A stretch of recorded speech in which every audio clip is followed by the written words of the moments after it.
baš sam dobre volje, zato ću napraviti sladoled od zdjele od vanilije i svojih krastavaca. Ja sam ih posolila.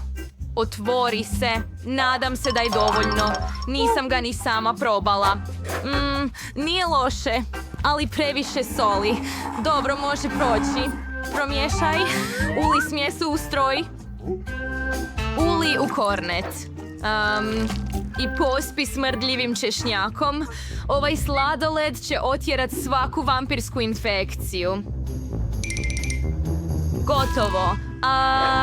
Stavi ga na stalak i nastavi dalje. A onda ću trebat kuglicu sladoleda od vanilije. Precizno na cilj.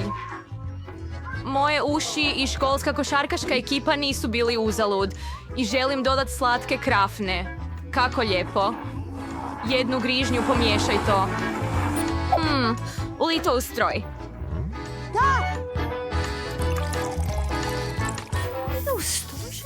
I pospi šarenim mrvicama.